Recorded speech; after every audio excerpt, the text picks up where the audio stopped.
সূরা আল বাকারার আয়াত নাম্বার 216 প্যারা নাম্বার দ্বিতীয়তে আল্লাহ তাআলা বলেছেন, তুমি যা হারিয়েছো হয়তো তার থেকে উত্তম কিছু তুমি পাবে। কখনো কখনো আমাদের এমন কিছু জিনিস পছন্দ করি যেটা আমাদের জন্য কল্যাণকর নয়, আবার এমনও জিনিস পছন্দ করি না যেটা আমাদের জন্য খুবই কল্যাণকর। সো আল্লাহ তাআলা খুব ভালো করেই জানেন যেটা আমাদের জন্য কল্যাণকর সেটা আমাদের জন্য রাখেন, যেটা আমাদের জন্য অকল্যাণকর সেটা অনেক সময় আমাদের প্রিয় হওয়া সত্ত্বেও তিনি সেটা আমাদের কাছ থেকে দূরে সরে দেন বা কেড়ে নেন। সো সূরা আল বাকারার আয়াত নাম্বার 216 দ্বিতীয় পারে আল্লাহ এটাই বোঝাতে চেয়েছেন, যা তুমি হারিয়েছ হয়তো তার থেকে ভালো কিছু কিংবা উত্তম কিছু তোমার জন্য অপেক্ষা করতেছে, তুমি পাবা।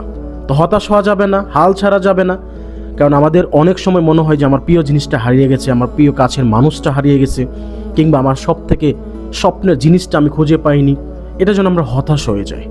কখনো হতাশ হওয়া যাবে না, হাল ছাড়া যাবে না, ওই রবের প্রতি বিশ্বাসটা কখনো হারানো যাবে না। কারণ যেটা আমাদের জন্য কল্যাণকর সেটাই আমাদেরকে দিবেন, যেটা আমাদের জন্য কল্যাণকর নয় সেটা দিলেও আবার আমাদের কাছ থেকে কেড়ে নেবেন। আল্লাহ তাআলা অতি দয়াশীল, আল্লাহ তাআলা আমাদেরকে অনেক বেশি ভালোবাসেন। এই জন্যই যেটা কল্যাণকর, যেটা আমাদের জন্য ভালো, যেটা আমাদের সাথে যায় সেটা আমাদের কাছে রেখে দেন। আর যেটা আমাদের সাথে যায় না, যেটা আমরা ডিজার্ভ করি না, যেটা আমাদের জন্য অকল্যাণকর, সেটাই কিন্তু আল্লাহ তাআলা আমাদের কাছ থেকে কেড়ে নেন। সো আমাদের উচিত প্রত্যেকটা সিচুয়েশনে আল্লাহ তাআলার শুকরিয়া জ্ঞাপন করা,